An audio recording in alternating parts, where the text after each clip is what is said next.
시청자 여러분 안녕하십니까? 대구시와 경상북도를 합치는 행정통합이 인구 감소와 경제 침체에 빠진 지역의 위기를 극복할 방안으로 제시되고 있습니다.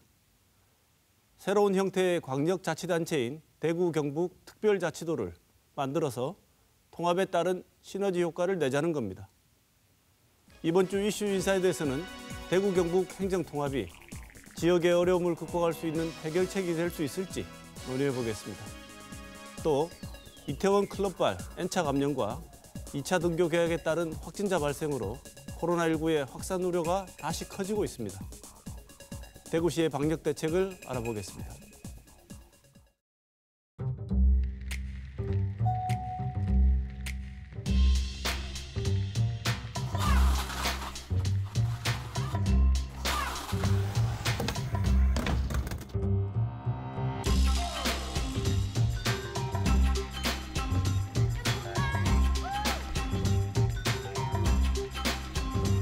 한 번의 촬영으로 베스트 샷을 알아서 골라주는 싱글 테이크.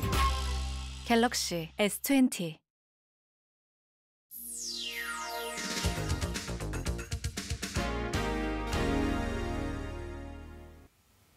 지난 한 주간의 중요 뉴스를 짚어보는 시간 뉴스 큐레이션입니다. 오늘도 보도국 김은혜 기자 나와 있습니다. 어서 오십시오. 안녕하세요.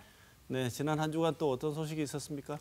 네, 일본군 위안부 피해자 이용수 할머니가 이 정의기억연대 전신인 정신대 문제 대책 협의회 문제를 정면 비판하면서 이 잘못에 책임을 져야 한다 이렇게 말했습니다. 이용수 할머니는 지난 25일에 두 번째 기자회견을 했습니다. 네. 이 국내는 물론 외신에다 유튜버까지 취재진이 대거 몰렸는데요. 이용수 할머니는 우선 정대협이 위안부 피해자들을 이용했다고 비판을 했습니다. 당사자도 모르는 모금 활동에 내세우고 이 피해 사실을 밝히는 데는 적극적이지도 않는 등 그동안의 정대협 활동에 대한 불만을 나타냈습니다. 네, 이런 논란을 일본 언론도 보도하고 있죠? 예, 그렇습니다. 이 우익 성향의 산케이 신문을 보시면요. 이 산케이 신문은 위안부 지원 단체가 이 기부금 행방 그리고 독선적 운영 방식에 대한 의혹이 폭로돼서 이 궁지에 빠졌다고 전했고요. 그래서 이 정의가 거짓이었음을 의미한다 이렇게 보도를 했습니다. 이 아사히 신문도 성노의 비판 발언을 전하면서 일본군에 의한 피해를 부각시키는 이런 운동 방식의 분노가 나타났다 이렇게 해석을 했습니다. 네. 정치권 반응은 어떻습니까? 네, 일단 민주당은 이 사실 규명이 먼저라는 입장입니다. 다만 여권과 이 지지층 내에서도 조금씩 다른 목소리가 나오고 있기는 하고요. 네. 미래통합당은 좀 이 문제에 대해서 통감한다면서 이 태스크포스 팀을 만들었어요. 국정조사도 할 수 있다 이렇게 이야기를 하고 있습니다. 네, 이 논란 속에서 중요한 것은 만약에 문제가 있다면 올바로 짚고 바로잡고 벌받을 건 받아야 되지만 그것과 함께 뭉뚱그려서 그동안 해왔던 이 운동의 노력들, 피해자 운동, 인권 운동을 해왔던 이 노력들이 폄훼가 돼서는 안 될 것 같은데요. 네, 그렇습니다. 아쉬운 상황이 벌써 시작이 되고 있어요. 이런 틈을 타서 이 위안부는 매춘이라는 발언을 했던 류석춘 교수를 포함해서 이 극우 인사들은 벌써 소녀상이 흉물이라는 말을 하면서 이 폄훼에 더 힘을 주고 있는 상황입니다. 이용수 할머니는 위안부 피해자에 대한 일본의 사죄와 배상을 요구한 입장은 변함이 없다라고 말씀을 하셨어요. 다만 이 수요 집회 불참을 얘기했듯이 이제 했던 운동과는 좀 다르게 미래 세대인 한일 학생들을 교육해서 역사를 바로잡는 데 노력하겠다 이렇게 말을 했습니다. 이런 상황을 보면서 어쩌면 이 국가가 해야 할 일을 민간단체나 사회가 대신 해온 주도해온 한계가 아닐까 저는 생각을 했는데요. 네. 이 이념에 따른 갈등이 깊어질수록 길어질수록 이런 것들을 일본이나 극우 세력들은 악용하고 또 안도할지도 모릅니다. 이 여야 정치권이 입맛에 맞게 이를 이용하지 말고 함께 한 마음으로 문제 해결에 나섰으면 좋겠습니다. 네, 다음 소식 전해주시죠. 네, 지난 20대 국회 본회의나 상임위 결석이 잦았던 것으로 나타났습니다. 20대 국회에서 이 상임위원회 회의에 결석한 비율이 20%를 넘는 국회의원이 277명 중에 150명에 달했습니다. 이 정당별로는 미래통합당 그리고 선수별로는 이 3선 이상의 중진일수록 회의 참석률이 낮았는데요. 20대 국회 본회의에 10% 이상 사전 신고 없이 무단 결석한 의원들도 전체의 23%에 달했습니다. 네. 그 이유 없이 10% 이상 회의에 빠질 경우 이 세비를 깎겠다고 했던 민주당 총선 공약을 20대 국회에 적용을 하면은 이미 절반 이상이 이 세비 삭감 대상이 되는 겁니다. 이게 학교로 치면 학생에게 공부하러 학교 가는 거 개근상 줄 때 꼬박꼬박 출석한 것처럼 생각이 될 수도 있을 거예요. 그렇지만 이거는 그 문제가 아니지 않습니까? 세비를 그렇죠. 받아서 그 일하는 대가로 세비를 받아서 하는 국회의원들이 제대로 일을 안 하고 심하게 말하면 놀고 먹은 거 아니겠습니까? 네, 그렇습니다. 이 의원이나 정부가 발의한 안건들은 해당 상임위를 거쳐서 법사위, 본회의를 통해서 이 처리가 되는데요. 그만큼 이 상임위는 의정 활동의 기초이자 뿌리인 셈인데 네. 이걸 등한시하고 있다는 겁니다. 특히 의원들이 상임위 출석이 왜 이렇게 저조하냐 살펴보면 회의 출석 의무 조항이 없을 뿐더러 이 사전 통보 없이 불참을 해도 회의 수당 한 3만 원 정도 삭감되는 것 외에는 네. 이 페널티가 약하기 때문인데요. 또 각 당들이 공천을 할 때 출석률을 참고하긴 하지만 이게 당락에 크게 영향을 미치지 않는다. 네. 이게 중론이라고 합니다. 네. 그렇기 때문에 본업은 뒷전으로 한 채 개파, 공천 등 이 정치적 이익을 도모하기 위한 활동에 집중하면서 주객이 전도된 상황이 연출되고 있는 만큼 네. 이 외부 장치를 통해서 회의 참석을 강제할 필요가 있다는 보도가 있었습니다. 이제 막 임기를 시작한 21대 국회, 지금 상임위원장 배분부터 상임위 배치까지 열을 올리고 있는데요. 상임위원장 자리 몇 개나 더 가져가냐, 내가 어느 상임위에 갈 거냐 이런데 열을 올리는 것만큼 해당 상임위 활동도 열심히 하는 일하는 국회를 이번에는 볼 수 있기를 바라봅니다. 이번에는 다르겠다고 다짐을 하니까요. 기대해 보죠. 지켜봐야겠습니다. 네, 다음 소식은요. 코로나19 N차 감염이 지역사회로 이어지면서 생활 방역에 비상이 걸렸습니다. 이 N차 감염은 확진 환자와 접촉한 사람들이 다시 주변인을 감염시키는 것으로 이 감염 단계가 늘어난다라는 의미입니다. 네. 이태원 클럽을 다녀온 뒤 이 직업과 동선을 숨겼던 인천 학원 강사를 관련해서 이 4차, 5차를 넘어서 지금 7차 감염 사례까지 나왔거든요. 네. 이 대구에서도 이태원 클럽을 다녀온 확진 환자와 만난 10대 그리고 이들이 갔던 동전 노래 연습장을 이용한 다른 사람이 확진 판정을 받으면서 이 대구에는 동전 노래 연습장에 대한 집합 금지 명령이 내려지기도 했습니다. 네. 이 구미에서도 고3 학생과 이 학생이 다닌 교회를 중심으로 지역사회 감염이 좀 잇따랐습니다. 네. 한동안 환자가 거의 발생하지 않고 정말 잡혀가나 기대를 했었는데 네. 최근 두 자릿수로 다시 발생하고 있습니다. 이렇게 되면 방역 당국이 버거워하죠. 예, 그렇죠. 이 대규모 감염으로 번지진 않고 있지만 이 지역 사회에서 이 산발적인 연쇄 감염이 잇따르고 있는데요. 이 방역 당국은 이 30%에 달하는 무증상 감염자의 존재와 이 조용한 전파가 반복되고 있어서 이 방역 당국의 노력만으로는 코로나19를 차단하는 것이 어렵다 이렇게 네. 최근 밝혔습니다.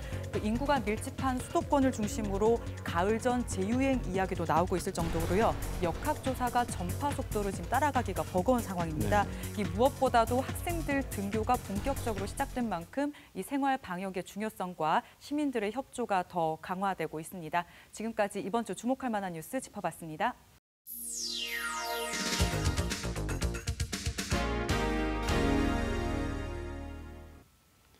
앞서 언급된 지역사회 N차 감염과 생활 방역의 중요성에 대해서 김재동 대구시 보건복지국장 모시고 좀 더 자세한 이야기 나눠보도록 하겠습니다. 국장님 어서 오십시오. 안녕하십니까? 네. 네. 고생이 많으시지요? 네, 네. 네. 대구가 한때는 한 명도 코로나 환자가 발생하지 않는 단계까지 또 갔었지 않습니까? 네, 그렇습니다. 그런데 최근 들어서 또다시 확진자가 좀 늘어나서 걱정이 되는데요. 네. 지금은 N차 감염으로 보이는 환자들이 늘어나고 있습니다. 지금 이 문제에 대해서 대구시에서는 어떤 대응을 지금 하고 계신지요? 네, 방금 사회자님이 말씀하셨다시피 지난 4월 하순에는 대구가 상당히 안정적인 그런 상태까지 갔습니다. 네. 그렇지만은 우리 4월 말부터 시작한 5월 초에 황금 연휴를 거치면서 네. 저희들이 우려하던 그런 사태가 발생하고 말았습니다. 시민사회로의 감염을 차단하기 위해서 이태원 클럽을 직접 갔다 오셨거나 또 그 일대를 다녀오신 분들에 대해서 시민 안전 문자를 통해 자진 신고하고 검사 받아줄 것을 권유를 하고 네. 또 그렇게 해서 검사를 받으신 분이 최근까지 한 1000여 명이 됩니다. 네. 이렇게 되면 한 곳에서 집중적으로 환자가 발생하던 때보다 이 N차 감염이라고 하는 이 사태는 언제 어디서 누구로부터 감염되는지 사실은 확정이 잘 힘들어서 네. 오히려 지역 주민들의 불안감은 훨씬 더 커질 수밖에 없고 그래서 어디에서 환자가 나왔고 동선이 어떤지 굉장히 궁금해하시거든요. 네. 그래서 확진 환자 동선 파악은 지금 어떻게 하고 계시죠? 네, 일반적으로 우리 확진자에 대한 동선은 확진자를 상대로 역학조사를 합니다. 네. 역학조사를 기초로 해서 확진자가 다녀간 시설에 대한 카드 사용 내용이라든지 또 CCTV나 또 GPS 분석을 통해서 밀접 접촉자들을 찾아내고 있습니다. 또 그렇게 안 되는 경우, 예를 들면은 특정 시설에 이용자가 많아서 아까 말씀드린 내용으로는 파악이 안 될 경우에는 네. 직접 경찰 관서와 협조도 또 하고 또 확진자가 다녀간 상호라든지 이동 시간을 공개를 해서 네. 시민 스스로가 그 동선과 겹치는 경우에 자진 신고하게끔 하는 그런 절차를 거쳐서 파악을 하고 있습니다. 네. 가게 이름이나 네. 또는 그 정확한 장소명을 어떤 기준으로 선정해서 이 가게는 공개하고 어떤 곳은 또 공개가 또 부적절하다 해서 공개를 하지 않고 이런 기준이 있으십니까? 네, 밀접 접촉자를 다 파악한 경우에는 네. 더 이상 감염 우려가 없기 때문에 상호를 공개하지 않습니다. 네. 그러나 이태원 클럽과 같이 불특정 다수인들이 사용함으로 인해서 이용자를 다 파악할 수 없는 그런 경우가 있습니다. 네. 이럴 때는 확진자가 다녀간 시설과 시간대를 공개를 해서 네. 우리 시민들이 본인들이 이용했는 시간대와 겹치는지 네. 이걸 스스로 파악을 해서 자진 신고함으로 인해서 우리 시민 사회로의 그 전파를 네. 막는 그런 효과를 노리기 위해서 공개를 하고 있습니다. 네. 동선 허위로 얘기하는 분들 가끔 있으시죠? 네, 그렇습니다. 이분들 이런 경우에는 처벌을 어떻게 하십니까? 네, 역학조사 과정에서 거짓이나 허위로 진술하거나 또 고의적으로 사실을 누락, 네. 은폐하는 경우에는 감염병의 관리 및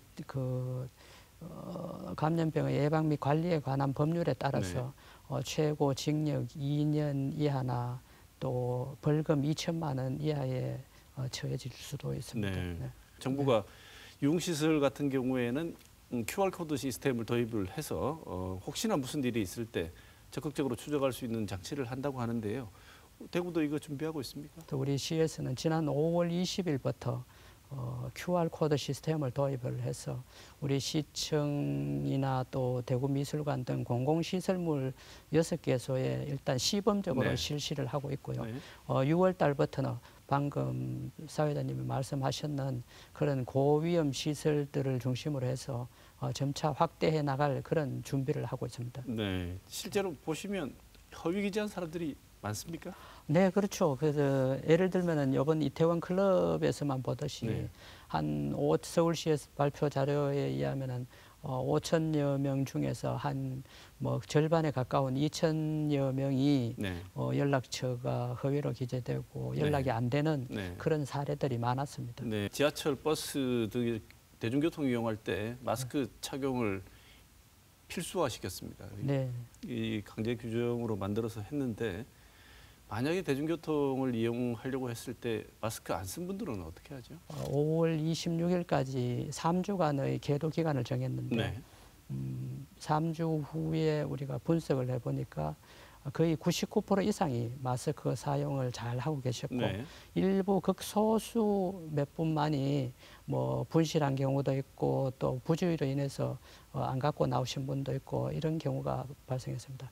따라서 우리가 만약에 부주의로 인하거나 분실했을 경우에는 대중교통 이용 시에 시에서 무료로 제공한다든지 또 여기에다가 판매할 수 있는 그런 자판기를 설치해서 이용에 불편이 없도록 하고 또 고질적이고 반복적으로 가지고 오지 않은 분, 미착용한 분은 부득이하게 승차를 제한한다는 그런 네. 말씀드립니다. 네. 대구 시민들께 당부하고 싶은 말씀 있으시면 그것도 한 말씀 해주시죠. 네.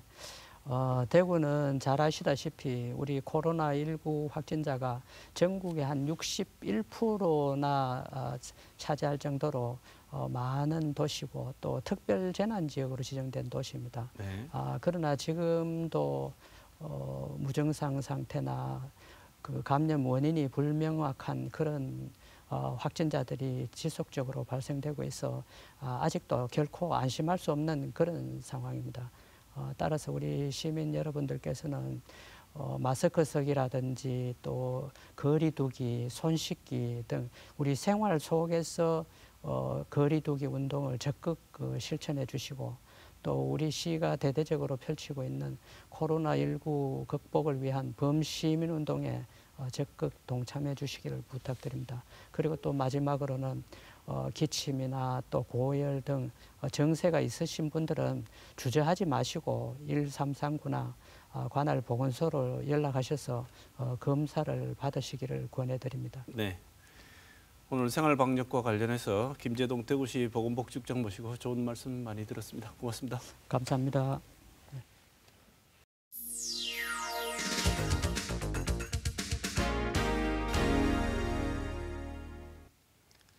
대구 경북이 수도권 집중 현상과 인구 감소, 지역 경제 침체로 성장 동력이 갈수록 약화되고 있습니다. 이런 지역의 위기를 극복하기 위해 대구 경북을 합치자는 대구 경북 행정통합 구상이 구체화되고 있습니다. 국내 최초로 광역자치단체 간 통합으로 이른바 대구 경북 특별자치도를 만들어 지역 발전을 이뤄내자는 겁니다. 이에 반해 대구 경북 행정통합은 신중하게 검토돼야 한다는 의견도 많습니다. 오늘 토론에서는 대구 경북 행정통합이 지역의 위기를 극복할 처방책이 될 수 있을지 논의하는 시간을 마련했습니다. 먼저 오늘 나와주신 패널 두 분 소개하겠습니다. 오창균 대구 경북 여구원장 모셨습니다. 어서 오십시오. 네, 안녕하십니까. 네. 김승수 미래통합당 국회의원 모셨습니다. 어서 오십시오. 예, 안녕하세요. 네. 먼저 김승수 의원님 당선을 축하드립니다. 예, 네, 감사합니다. 네.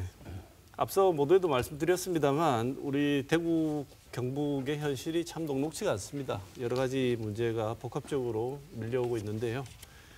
그래서 나온 얘기겠죠. 대구 경북을 행정통합을 해서 새로운 어떤 타개를 해나갈 수 있는 디딤돌을 한번 삼아보자는 차원에서 이런 구상이 먼저 나온 것 같습니다. 예, 예.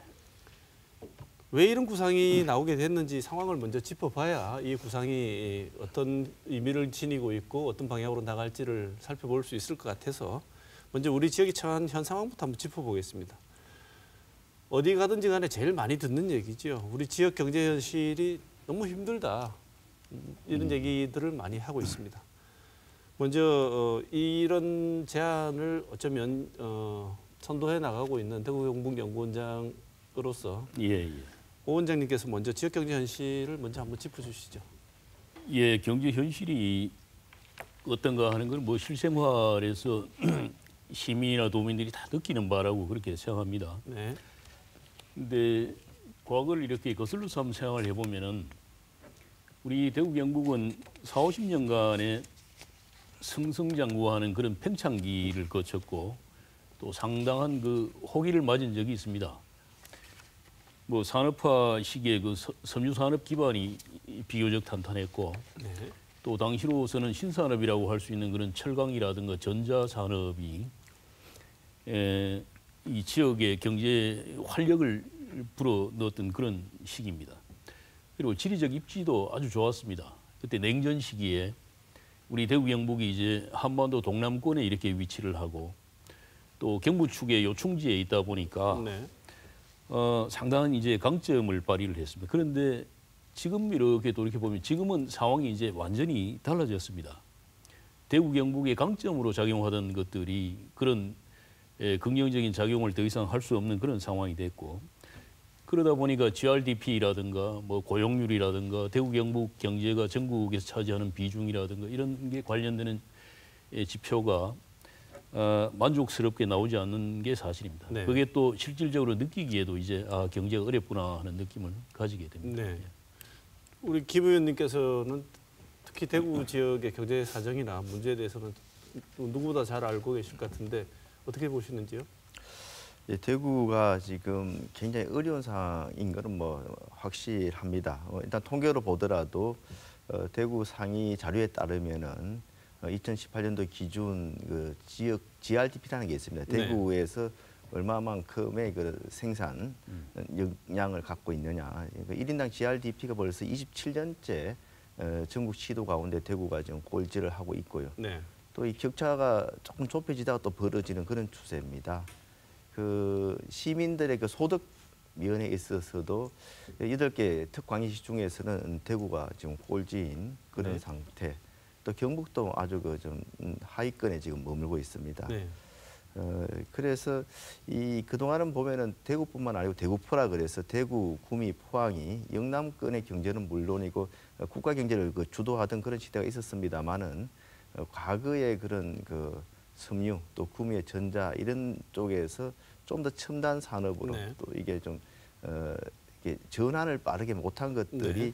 현재 지금 대구 경제를 굉장히 어렵게 하고 있는 거 아니냐 하여튼 그런 굉장히 그 어려운 또 과도기에 있다고 이렇게 평가를 하고 네. 싶습니다. 두 분 말씀을 조합해 보면 두 분 다 공이 대구 경북 지역의 지금 경제적인 문제가 단순히 잠깐 지나가는 경기 위축 이런 상황이 아니고 구조적인 문제라는 것을 말씀하고 계신 것 같아요. 이런 구조적인 경제 문제가 있고 또 하나 비경제적인 문제 역시 있지 않겠습니까? 예, 그렇죠. 그 이 대구뿐만 아니고 이제 지방 그 도시 중에 참 어렵지 않는 그런 그 시도가 없을 정도로 충청권은 좀 예입니다만은 그런데 이 제2도시라고 하는 부산까지도 지금 GRDP 1인당 GRDP에서 지금 광주에 추월당할 정도로 지방이 굉장히 어렵습니다. 이런 것들의 근본적인 이유가 수도권으로의 좀 과도한 집중, 거의 뭐 블랙홀처럼 빨려 들어가고 있는데요. 작년에 수도권 인구가 이제 벌써 이제 전체 인구의 50%를 넘어서고 있습니다. 네.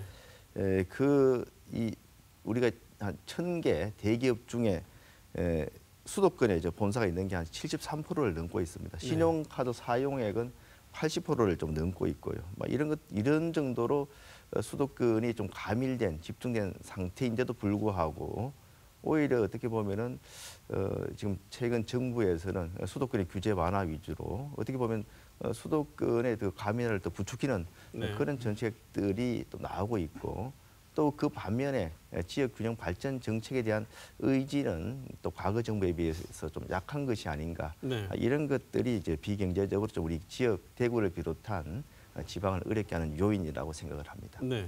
상황이 이렇다 보니까 대구 경북을 다르게 한번 도약시키고 새로운 계기를 모색하기 위해서 나온 것 중에 하나가 대구 경북이라는 두 자치 거대 광역지자체를 통합해서 행정통합을 하자는 안을 만드신 것 같아요. 이 안에 대해서 단도직입적으로 먼저 입장을 먼저 한번 듣고 시작을 하도록 하겠습니다. 오 원장님 입장은 어떠십니까? 찬성 입장에서 이제 말씀을 드리자면은 1981년에 대구 경북이 행정적으로 이제 분리를 했습니다. 네. 아마 그때만 하더라도 뭐 대구는 명실공히 대한민국 3대 도시로서의 그 위치가 아주 확고했습니다. 네. 그리고 경상북도는 흔히 말하는 이제 웅도로서의 위상을 단단히 하고 있었습니다. 그래서 그때는 이제 다들 당장 대구 경북이 분리해서 따로따로 살림을 차리더라도 각자 잘 살 수 있겠다 하는 그런 아마 확신을 가졌을 겁니다. 네. 그런데 현실은 이제 우리가 경험한 그대로입니다. 지금까지. 네. 그래서 실제로는 대구나 경북이 상대방 없이 못 사는 그런 고도의 상호 우존적인 관계를 이제 형성하고 있는데 행정적으로 이제 떨어져 있으니까 또 경쟁하게 되잖아요. 네. 그러니까 경제 비용 들고 행정 비용 많이 들고 네. 경제 사회적인 손실이 이제 엄청나게 발생하게 됐습니다. 그래서 뭔가 이게 소외되고 고립되고 또 지금 분리되다 보니까 나타나는 여러 가지 이제 그 부작용들을 극복하기 위해서는 행정 통합이 하나의 해법이 될 수 있겠다. 네. 이 절대적인 건 아닌데 하나의 해법이 될 수 있겠다 하는 결론에 도달하게 됩니다. 네. 알겠습니다. 하나의 해법으로 제시한 것이 행정통합이다. 김 의원님께서 어떻게 보시는지요? 예, 저는 뭐 좀 신중한 입장입니다. 네. 뭐 첫째는 현 그 여러 가지 그 정치 상황에서 네. 실현 가능성이 낮고 또 두 번째는 우리나라의 그 중앙지방 간의 여러 가지 경제 또 행정과의 그 관계에 있어 가지고 네. 대구 경북이 행정 통합을 한다고 해서 이게 우리가 좀 얻을 수 있는 실익도 크게 많지 않다고 네. 이렇게 또 생각을 합니다. 네. 방금 말씀 주셨는데 큰 효과가 없을 것이라고 생각을 한다. 그래서 조금 조심스럽다는 입장이신 것 같아요. 저는 기본적으로 이 지역이 좀 살기 위해서는 그 지역별로 좀 특화된 맞춤형 그 발전 전략이 수립이 돼야 된다고 이렇게 생각을 합니다. 네. 어떻게 보면은 시군 단위에서도 시군 단위별로 이게 맞춤형의 또 산업들을 가지고 집중 육성해야지 그게 그 지역이 발전할 수 있는 거고 네.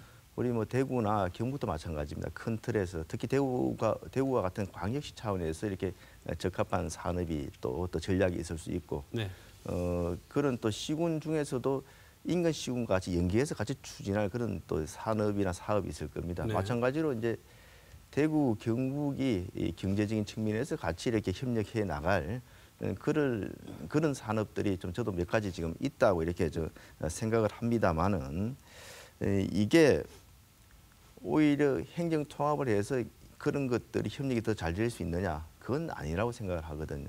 이게 모든 걸 다 큰 틀에서 생각하는 것보다는 오히려 그런 그 특정 산업이나 이 정책을 추진하는데 적정한 그런 바운더리끼리 어떻게 보면 여러 가지 형태의 그 협력 방안을 마련해 가지고 협조를 해 나가는 것이 네. 좀 더 효율적일 수 있다 이런 생각을 가지고 있습니다. 네. 예. 각자 특화된 발전 방안을 가지고 협력은 하되 덩어리가 커지면 오히려 특화된 발전 방안을 찾기가 힘들어지고 둔해질 수 있다는 차원에서 별로 효과가 없을 것이라고 말씀을 주신 것 같아요.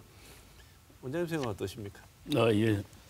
의원님과 같은 생각을 가지고 행정 통합에 대해서 비판적으로 바라보는 그 분들도 많이 계신 걸로 알고 있습니다. 그런데 행정 통합을 한다는 것은 평소에 우리가 이야기하는 그 연계 협력이나 상생이나 이런 것 같이 느슨하게 하는 게 아닙니다. 이거 행정 통합이라는 건 완전히 이제 통합적으로 총체적으로 이제 하나가 된다는 그런 이야기입니다. 그런데 이런 어려운 처지를 극복하기 위해 가지고 행정 통합까지 시도한다는 것은 대외적으로 그 보내는 메시지가 굉장히 강력합니다. 네. 그런 게 있고 그리고 무엇보다 중요한 그 실질적인 효과는 대구 경북의 지속 가능성을 확실하게 이제 우리가 확보하게 된다는 그런 부분도 있겠습니다. 지속 가능성이라는 건 주로 이제 생태적이고 환경적인 쪽에서 이제 쓰는 말이지만은 경제 산업이라든가 시도민의 삶의 질 측면에서도 지속 가능성을 우리가 이야기할 수가 있겠습니다. 네. 이 뭐 지역이 소멸하지 않고 생존할 수 있는 이제 힘이 확실하게 생겼다 하는 걸 이제 이야기하는 건데 한 단계 더 나가서 이제 말씀을 드리자면은 유명한 그 오마이 게니츠가 이야기하듯이 지역이든 도시든 외부에 있는 뭐 이제 국제적으로 글로벌하게 경쟁하고 뭔가 그 싸워서 살아남으려면 적어도 인구가 500만 이상은 돼야 되겠다. 네. 그리고 한 2천만 명 이내, 500에서 2천만 명 이내 사이가 되면 최적이다라는 그런 걸 이론적으로 설명한 적이 있는데 대구 경북이 따로 와서는 그런 싸움을 할 그 기본적인 능력조차 못 갖추는 겁니다. 네.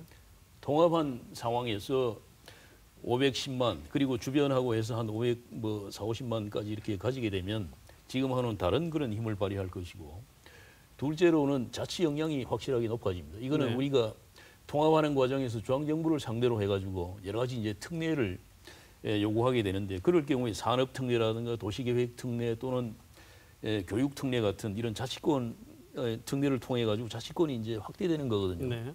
그리고 세 번째는 대구 경북이 이제 확실하게 행정으로 한 단위가 됨으로 해가지고 협력적인 그런 기업 생태계 또 경제 활동 영역 이런 것들이 넓어지고 그런 이제 기반이 확실하게 구축될 거다. 그래서 이러한 효과가 경제 위기 극복으로 이제 이어지지 않겠나 하는 그런 이제 기대를 가지게 됩니다. 네. 김숙수 의원님 아까 말씀 주실 때 별로 효과가 없을 것이다. 그리고 이게 실질적으로 경제적으로도 그렇게 많은 효과를 보이기가 힘들다고 말씀을 하셨습니다. 그런 타면 지금도 많은 고민을 하고 계실 것 같은데 우리 지역이 지금 처하고 있는 이런 아까 앞서 말씀하신 많은 위기 요인들이 있지 않습니까? 행정통합을 통해서 한번 헤쳐나가 보자고 제안을 하셨는데 이게 별로 효과가 없을 것이다라고 생각하시면 그러면 과연 어떤 방법이 있을까요? 그 과거 역대 정부들의 이제 우리 균형 발전 정책들이 뭐 계속 이어져 왔습니다. 네. 그런데 이제 아까 그 노무현 정부 시절에 대표적으로 혁신도시 또 이게 세종시와 네. 같은 행복도시 그리고 수도권 분산 정책 네. 그리고 이명박 정부 시절에서는 5+2 강력 경제권 시도 단위를 넘어서는 그런 네. 대형 프로젝트 위주의 이제 균형 발전을 시도를 했었고 박근혜 정부 때는 또 지역 행복생활권이라 그래가지고 시도 안에서 시도 범위를 넘나드는 경우도 있었지만서도 이게 기초자치단체가 이게 생활권 중심으로 묶어가지고 네. 하는 그런 또 이게 균형 발전 정책을 이렇게 추진을 해 왔었습니다. 네. 저는 이게 각각의 그 장단점이 있기 때문에 정말 제대로 된 균형 발전이 정책이 이루어지려 그러면 이런 다양한 정책들이 복합적으로 입체적으로 같이 이렇게 잘 융합될 때 네. 어느 정도 효과가 나타나지 않겠는가 이런 생각을 좀 가지고 있고요. 네. 이게 그 행정 통합이 대구 경북 통합이 이게 만병통치약이 아니라 말씀을 드렸는데 지금 대구 경북의 가장 현안인 그런 그 상수원 이전 문제라든지 그 공항 네. 입지 문제 네. 이런 것들이 지금 행정 통합이 했다고 해서 바로 해결 방안이 나오겠느냐? 네. 저는 똑같다고 생각합니다. 현재 지금 그 특히 공항 입지와 관련해서는 관내에 있는 기초자치단체 간에 어떻게 보면 큰 대립이 아니겠습니까? 네. 그래서 결국은 행정 통합을 한다고 하더라도 해결 못할 문제들은 그대로 해결 못할 것이 상당수 있고 네. 행정 통합이 아닌 상태에서도 정말 그 양 시도지사 간에 아니면 또 그 밑에 다른 그런 어떻게 보면 그 협의 주체 간에 적극적인 의지만 있으면은 될 수 있는 것들이 많이 있다고 이렇게 말씀을 드리고 싶고요. 네. 그래서 이제 어떻게 하면 좀 다양한 채널의 협조 관계를 구축하느냐, 그게 오히려 현실성이 저는 있다고 이렇게 네. 계속 말씀을 좀 드리고 싶습니다. 네. 예. 일단 대구 경북 행정통합 기본 구상을 설계를 하고 이렇게 연구를 진행 중이 대구 경북연구원에서 일단 구상하고 계시는 예. 안을 한번 들어보고 예, 예. 어떤 것들이 있는지 한번 살펴보겠습니다. 예. 다 자세한 내용을 우리가 오늘 여기서 다 할 수는 없겠지만 기본적인 예. 골격과 방향은 한번 설명을 좀 주실까요? 그 연구원에서 뭐 이제 자체 인력과 일부 외부 전문가들이 같이 해서 이제 만든 구상안입니다. 그 우리가 최종 비전으로 이제 제시한 것이 지방 분권형 국제 자립 도시 이렇게 되어 있습니다. 네. 예, 이게 통합했을 경우에 우리가 기계적으로 이렇게 보면은 인구가 한 510만 명 정도 되고 네. 면적은 남한의 한 20%를 차지하는 거대 지방자치단체가 이게 출연하는 겁니다. 네. 그래서 이 규모라든가 이게 그 정도 되니까 대한민국의 대표 지방 분권형 국제 자립 도시로서 대구 경북의 위상을 새롭게 정립하자 해서 이제 비전을 이제 그렇게 설정을 했습니다. 네. 그리고 명칭은 이거 잠정적인 겁니다. 네. 대구 경북 특별자치도라고 네. 이렇게 했고 기본 원칙은 한쪽이 흡수하는 게 아니고 1대1로 대등 통합하는 거다 이렇게 돼 있고요. 당연히 상생 통합입니다. 중앙 지방 주민 이게 그 상생 발전을 지향하는 그런 이제 그 원칙을 내세웠고 상향식입니다.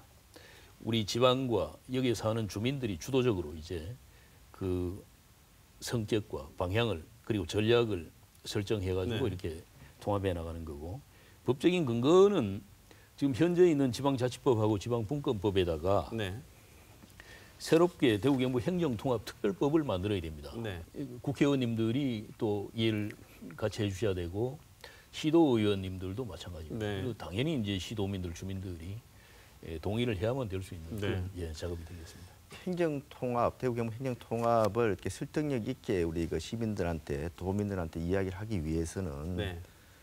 정말 이게 행정통합이 되기 전과 된 후에 특히 여러 가지 현안 문제 또 그리고 지역 경제를 발전시키는 그런 측면에서 어떻게 더 좋아지느냐. 네. 그러니까 그런 또 구체적으로 어떤 그런 그 수단이나 이게 방법이 가능하기 때문에 좋아지느냐 이런 그 주장이 좀 제시가 돼야 될 텐데 이 대경연구원의 자료들 저번에 저도 이제 따로 설명 자료를 봤습니다만은 물리적인 덩치만 커지는 또 거기에 따른 큰 덩치에 따른 어떻게 보면 위상 강화를 이야기를 했지 구체적으로 지금 그 해결 못하고 있던 난제들이 통합만 되면 이렇게 해결될 수 있다는 그런 정말 그 설득력 있는 그 근거를 좀 제시를 못하고 있다 이렇게 말씀을 좀 드리고 싶습니다. 네.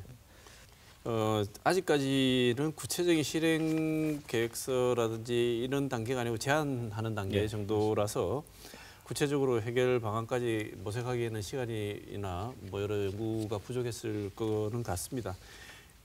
그런데요, 그 중에서도 제일 눈에 띄는 것 중에 하나가 왜 이게 눈에 띄냐면 넘어야 될 산이 몇 개가 보이는데요. 이 산을 넘지 않으면 아무리 연구를 해서 실제로 시너지 효과를 제시를 한다고 하더라도 통합이 돼야지 그런 효과가 나지 않겠습니까? 근데 그 통합이란 것까지 가기에 여러 난제들이 있는데 원장님 방금 말씀 주셨지만 지금 현재 존재하는 법 가지고는 안 되고 대구 경북 행정통합특별법이 가칭입니다만 이런 특별법을 제정해가지고 법적 기반을 통해서 통합을 해야 되는데 그렇습니다.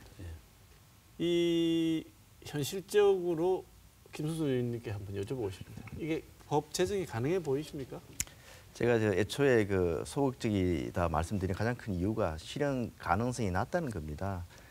여러 가지 이제 법을 제정하는 과정에서 가장 핵심이 두 가지인데 첫째는 어떻게 하면은 그 우리가 희망하는 정도의 재정을 끌어올 수 있느냐 하는 그런 문제고 두 번째는 또 우리가 필요로 한 권한을 얼마나 많이 가져오느냐 하는 문제인데 일단 둘 다 녹록치가 않습니다. 특히 이제 권한 문제는 그나마 어떻게 보면은 선별적으로 또 제주도에서 이미 또 선례가 있기 때문에 또 우리가 또 권한을 또 이게 독점적인 권한이 아닌 한 또 갖고 온다 하더라도 타 시도에서 뭐 이게 중앙부처에서 반대 물론 하겠습니다만 타 시도에서 이제 반대는 좀 약할 텐데 이 재정 문제는 이게 제로섬 게임이거든요. 일단 중앙에서 우리가 어떻게 보면 뺏어와야 될 그런 문제고 또 우리가 또 중앙만 그 뺏어와서 되는 문제가 아니고 우리한테 더 많은 재원을 중앙에서 주면은 다른 시도에 가는 그 양이 줄어들기 때문에 다른 시도에서 반대할 수밖에 없습니다.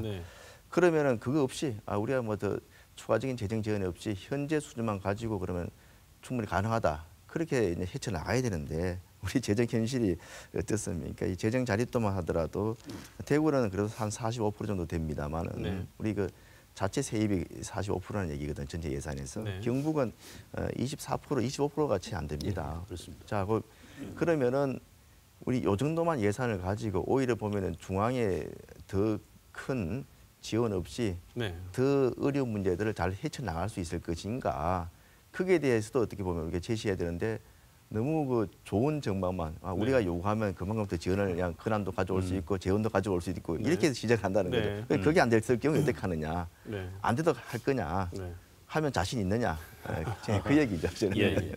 원장님 지금 말씀 들으셨죠? 의원님 말씀 충분히 그래서 여쭤보고 싶은 게 중앙 정부가 적극적으로 지지해 줄 가능성이 얼마나 된다고 생각하십니까? 먼저 이제 타지자체의 관계부터 말씀을 드리면은 우리가 그 통합하는 과정에서 특례를 지나치게 요구를 하면은 당연히 타지자체가 예를 들면 뭐 아까 우리 의원님 말씀하신 재정 특례 같은 경우에 그 한정된 재원을 가지고 우리를 많이 달라 그러면 다른 데는 반대하는 게 당연합니다. 그런 반발이 나올 테고요. 그렇게 돼서는 이게 안 될 거다는 거고.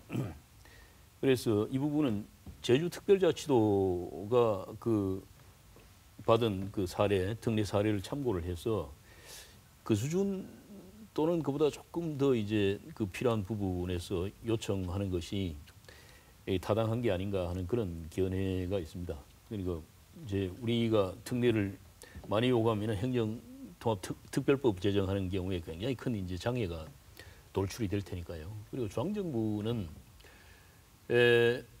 우리가 이제 생각하는 건 중앙정부, 지금 정부가 그 분권과 균형 발전 관련해서 제시한 약속이 연방제에 버금가는 그런 그 자치를 하겠다는 거고 네. 균형 발전도 참여정부 위에 그걸 전통을 이어받아 가지고 강력하게 하겠다는 겁니다. 네. 근데 실제 지금까지 성과를 내놓은 게 없습니다. 네. 뚜렷하게. 네. 그래서 중앙정부를 뭐 하나의 설득하는 방법이 지금 정부가 약속한 거에서 하나의 시범 사례로 볼 수 있는 게 네. 대구 영부 행정 통합이 될 것이다. 네. 그래서 이 부분을 지원해 달라고 그렇게 설득하는 것도 하나의 방법이겠고 뭐 받아들일지 안 받을지 그건 모르겠습니다. 그건 우리 학에 달린 게 아닌가 이런 네. 생각을 합니다. 적극적인 지지 가능성은 지금 현 정권이 정부가 약속한 내용들이 있기 때문에 네. 한번 해볼 만한 일이다. 네, 그렇게 생각합니다. 네. 그것은 이제 적극적으로 우리가 유치를 신청했을 때 얘기인데 아까 맨 처음에 말씀하셨지만 이것은 아래로부터 우리 시민들, 도민들의 의지와 합의가 있고 요청이 있고 동의가 있어야지만 가능한 거 아니겠습니까? 예. 행정통합에 대해서 시도민의 생각을 혹시나 여론조사나 이런 걸 통해서 들어보신 적이 있으신가요? 뭐 여론조사는 연구원에서 했고 지난번에 언론에 발표한 적도 있습니다. 네. 예. 예, 그때 지난 그 4월입니다. 4월에 대구 경북 연구원이 시도민 각각 그 1,000명씩 해서 네. 행정통합 관련한 그런 설문조사를 진행을 했습니다. 네. 그때 당시에 행정통합에 찬성한다는 이거는 뭐 아주 구체적인 내용을 알고 이렇게 하시는 게 아니고 네. 아까 이제 사회자께서 말씀하신 행정통합이라는 대의 네. 여기에 찬성한다는 그런 응답이 51.3%였습니다. 그리고 반대가 22.4% 이렇게 나왔는데 통합을 찬성하는 이유로 이제 든 가장 그 많은 응답이 나온 게 경제 활성화에 도움이 될 거다 하는 그런 반응이 있었고 이 현 정부, 중앙정부와 지방과의 관계에서 좀 중요하다고 말씀을 드렸는데 우리 혁신도시가 대구는 지금 동구에 있고 네. 경북은 김천에 있는 거 아니겠습니까? 이번에 예타 면제 사업도 대구의 한 사업, 네. 저쪽 서대구 산업선, 경북에 또 하나 갔습니다. 저쪽 네. 동해안선 이런 것처럼 중앙정부에서 뭔가를 줄 때 시도 단위로 주는 것들이 많이 있어요. 네. 또 여러 가지 이제 그 각종의 공공기관들도 시도 단위로 설치되는 것들이 많이 있고 그런 경우에 통합됐을 때는 충청권 같은 경우에는 세종, 충남, 충북, 대전까지 4개인데 저쪽에 4개 줄 때 우리는 1개만 갖고 있다는 거죠. 네. 여러 가지 그런 그 불이익되는 측면에 대해서도 이렇게 같이 정보를 주고 네. 이런 그 위험도 있다 얘기를 네. 해줘야 되는데 그런 것들 없이 지금 이 진행이 되고 그 있다 보니까 네. 여론조사 결과만 가지고 이렇게 예단하기는 정말 그 어떻게 보면 크게 잘못될 수도 있지 않겠는가 네. 저는 그렇게 생각을 예. 합니다. 그럼 뭐 이를 집행하기 위해서 제일 중요한 합의죠. 그 경북도지사와 대구광역시장 간에는 확실한 의견 일치가 있습니까? 제가 생각하기에는 행정통합의 필요성 그 자체를 두고서는 그 시장님이나 지사님이나 네. 뭐 의견의 일치를 어느 정도 보고 있다 이렇게 생각합니다. 네. 다만 이제 구체적인 접근 방법에 있어서는 조금씩 뭐 입장이 다를 수도 있는 게 아닌가. 네. 근데 아까 말씀드렸듯이 이제 그런 다소 조금 뭐 그 의견이 다른 쪽이 있더라도 행정통합추진위원회가 이제 활동을 민간 베이스에서 활동을 하게 되면은 그 과정에서 합의를 이루어가는 그런 조율 과정이 또 네. 있지 않겠는가. 이게 간단치 않은 문제라는 건 어디에서도 알 수 있냐면 여론조사는 51% 이렇게 나왔는데 이 내용을 그래도 조금 더 상세하게 알고 있고 구체적인 이해관계에 어디서 부딪히는지에 대해서 좀 익숙한 국회의원분들한테 질문을 했더니 그렇게 찬성률이 높지 않습니다. 그런데 두 분이 대구에서는 반대를 하셨어요. 이거는 찬성보다는 반대를 하셨는데 그중에 한 분이 우리 김수수 의원이시고 당선자들 그 뭐 사적인 그런 그 모임에서 한번 화제로 거론이 된 적이 있습니다. 네. 뭐 찬성하시는 분도 있고 유보적인 입장이신 분도 있고 그런데 구체적으로 내용에 대해서 잘 모르고 계시는 분들, 진행 사항에 대해서 정보가 없으신 분들이 또 대부분이었고 그때 또 다른 반대 의견 내신 분도 보면은 통합에는 반대하면서 이 특별법 제정에는 또 이게 찬성하는 네, 어떻게 네. 보면 상호 모순되는 그런 나는 내용을 잘 모르고 그렇게 예. 응답해서 그렇지 않겠는가 싶을 정도로 하여튼 그런 상황이고 네. 또 그럼에도 불구하고 올 하반기에 대구 경북연구원에서 주민투표 실시를 해보는 게 어떠냐는 정도까지 진도를 나가고 있습니다. 이게 그거는 순조롭게 이렇게 진행됐을 됐을 때의 때, 이야기입니다. 네. 예, 그 말 그대로 이제 연구원의 원의 아닙니까? 네, 제안인데 지금 우리 김 의원님 말씀하시는 걸 들으면 설사 이 일을 진행한다고 하더라도 수많은 논의와 토론들, 그다음에 부딪히는 곳곳에서 해결해 나가는 과정들을 거치지 않으면 일이 진행이 안 될 것 같은데요. 그러면 이게 어쨌든 뭐 하나의 대구 경북의 지금 미래를 헤쳐나가는 방법으로 제시된 거니까 고민을 한번 해볼 만한 안이라는 전제하에서 이 안을 가지고 좀 더 우리 시민이나 도민 여러분의 의사를 더 반영하고 문제를 풀기 위해서 의사결정을 하는 데 있어서 이 부분은 좀 고민을 더 해야 된다. 이 고민 없이 진행하면은 진행도 안 될 뿐더러 하고 난 뒤에도 문제가 생긴다고 생각하는 지점들이 있으실 것 같아요. 김 의원님께서 이걸 만약에 중요한 의제로 올려서 우리가 논의를 한다면 어떤 것을 고민해야 될지 말씀을 좀 주실까요? 일단은 저는 그 우리 시도민들한테 이 행정통합의 그런 그 기대 효과 네. 또 행정통합을 이게 시도했을 때 오히려 보면 이럴 수도 있는 그런 여러 가지 그 위험 요소, 문제점 이런 것들을 소상하게 좀 알려서 우리 시도민들이 정말 그 합리적, 객관적으로 판단할 수 있도록 또 해 주셔야 되고요. 네. 특히 우리끼리만 이게 합병하면 뭐합니까? 아까 말씀드린 것처럼 이게 실현 가능성이 거의 없다 그러면 괜히 흩힘만 빼는 거 아니겠습니까? 네. 그래서 제가 이제 좀 신중론을 편 이유도 정말 그 지역이 어렵습니다 지금. 그리고 여러 가지 정치 일정을 보더라도 바로 이제 내년 접어들면 또 대선 국면 막 들어가는 그런 상황인데. 네. 이 상황 자체가 굉장히 쉽게 해결될 수 있는 상황 같으면 빨리 이렇게 추진을 하더라도 여러 가지 정치 일정이나 지금 경제 상황 이런 것들을 볼 때 이게 어떻게 보면은 그렇게 우리 대구 시도민의 좀 저거를 시간이라든지 또 노력을 집중해야 될 그런 중요하고 시급한 현안이냐 저는 거기에 의문이 있기 때문에 좀 신중한 고민이 더 필요하다 이렇게 말씀을 좀 드립니다. 네. 그럼 우리 제안을 하고 있는 주체로서 예. 우리 오 원장님 마무리 발언으로 대구시 그러니까 대구 경북 행정통합과 관련해서 강조하시고 싶은 부분이 있으시면 마무리로 한 말씀 해주시죠. 예. 행정통합 관련해서 연구원이 그 기본 구상안을 뭐 내고 했습니다마는 그 동안에 여러분들이 설명을 듣고 또 설명을 드리고 말씀을 듣는 뭐 이제 이해를 구하는 그런 또 절차 과정이 부족했다는 이제 비판도 많이 받고 있습니다. 아무리 좋은 안이라 하더라도 여론 주도층 또 시도민 공감대와 동의 없이는 이게 불가능한 거 아니겠습니까? 네. 그래서 이런 부분이 이제 보완이 돼야 되겠다. 또 다양한 이해관계자 집단에 대한 그 분석 이런 것도 반드시 필요하겠다 하는 생각을 하는데요. 근데 한 가지 이제 말씀을 꼭 드리고 싶은 거는 이게 경북이 당면한 현실을 타개하고 뭔가 미래를 향해서 특단의 노력을 하지 않으면은 지금 사실 굉장히 어려운 지금 지경이 있다는 거는 이 부분에 대해서 찬성하는 쪽이든 반대하는 쪽이든 다 이제 의견 일치를 보고 있습니다. 그래서 대구 경북이 이게 둘로 나뉘어 가지고 역량이 이렇게 분산된 과정에서는 이게 타개가 실질적으로 어려운 게 아니냐. 그러면은 다른 또 어떤 대안을 가지고 이제 이 위기를 극복해 나갈 것인지 하는 거는 또 반대하는 쪽에서 뭔가 구체적인 또 그 대안을 내야 되는 게 아닌가 그런 시점이 아닌가 하는 생각을 합니다. 네. 오늘 두 분 말씀을 들으면서 대구와 경북은 궁극적으로 행정통합이라는 단위까지 가든지 그렇지 않더라도 상생을 위해서 긴밀한 협력 없이는 두 지역 모두 다 너무나 힘든 상황이라는 것은 분명해진 것 같습니다.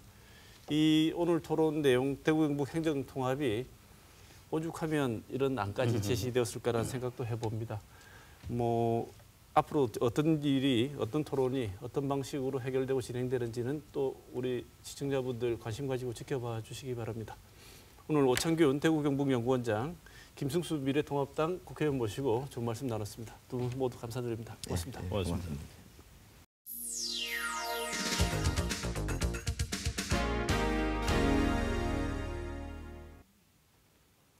사람이 자기 밥값은 해야 한다.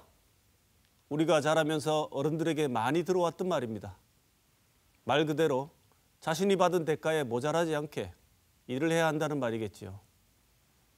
국회 본회의에 10번 중 1번 이상 신고도 않고 무단결석한 의원이 66명이나 된다고 합니다. 전체 의원의 5분의 1이 넘습니다. 본회의를 이렇게 등한시하니 20대 국회는 법안 처리율이 36.6%밖에 되지 않았습니다. 역대 최악으로 일 안 한 국회인 셈입니다. 한 조사에서 21대 국회에 가장 바라는 점을 물어봤더니 거의 70%가 싸우지 말고 일 좀 해라는 응답이 나왔습니다. 제발 밥값 좀 하라는 말입니다. 모질게도 정확하게 정해지는 밥값을 벌기 위해 또 그 밥값을 버는 자리를 찾기 위해 오늘도 우리의 많은 국민들이 특히 청년 세대가 힘겨운 시간을 보내고 있습니다. 밥값을 해야 한다는 말은 우리 사회 모든 곳에서 너무도 엄혹하게 지켜지는 원칙입니다. 21대 국회도 여기서 예외가 되지 않아야 할 것입니다. 이번 주 시사톡톡은 여기서 마치겠습니다.